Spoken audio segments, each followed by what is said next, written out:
কম মশলায় মায়ের হাতের এই গরমের জন্য অসাধারণ পারফেক্ট একটা রেসিপি পটল আলু দিয়ে রুই মাছের পাতলা ঝোল শেয়ার করছি আমার বন্ধুদের সাথে আমার আজকের ভিডিওর মাধ্যমে। আশা করি রেসিপিটি অনেক অনেক ভালো লাগবে আমার বন্ধুদের কাছে। আসসালামু আলাইকুম আমার প্রিয় বন্ধুরা, আশা করি তোমরা সবাই ভালো আছো আর আমিও ভালো আছি। আর যে গরম পড়েছে এই গরমে যে কোনো মাছ বা মাংসের আইটেম কম মশলায় রান্না করে খেতে ভালো লাগে। আর মা এমনিতেও সব সময় যে কোনো রান্না কম মশলায় রান্না করে থাকে, সেটা আমার বন্ধুরা জানো। মা আজকে রান্না করছে এই সিজনাল সবজি গরমের পটল আলু দিয়ে রুই মাছের পাতলা ঝোল। ভাবলাম বন্ধুদের সাথেও শেয়ার করা যাক। আর এখানে মা রান্না করার জন্য রুই মাছগুলো ভেজে নিচ্ছে মরিচ, হলুদ, লবণ আর রসুন বাটা দিয়ে। আর মাছগুলো ভালো করে মুচমুচে করে ভাজা হয়ে গেলে মাছগুলো মা তুলে রাখলো। এখন ভাজা মাছের তেলটাতে রান্না করার জন্য মা অল্প পরিমাণে পেঁয়াজ কুচি দিয়ে দিল। এটা ঝোলটা পাতলা হয় আর এই গরমের জন্য খেতে কিন্তু খুবই ভালো লাগে।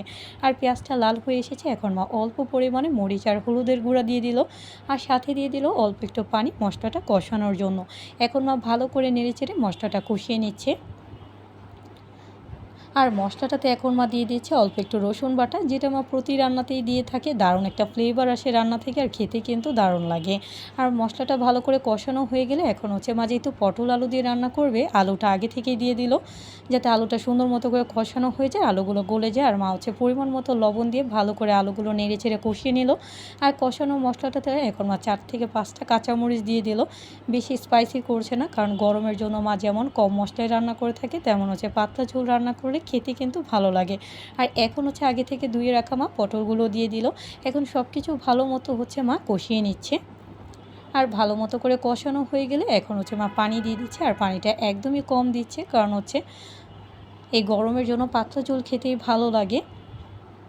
আর ভালো করে এখন মা নাড়াচাড়া করে নিল। আর ঝোলটাতে বলক চলে এসেছে, তাই মা আগে থেকে ভেজে রাখা রুই মাছের পিসগুলো একে একে দিয়ে দিচ্ছে। দারুণ কিন্তু ফ্লেভার আসছে বন্ধুরা, যা তোমরা পাচ্ছ না। তোমরা পেতে হলে কিন্তু অবশ্যই মায়ের মতো করে একবার হলেও বাসায় রান্নাটা ট্রাই করবে। আশা করি আমার বন্ধুদের কাছে ভালো লাগবে।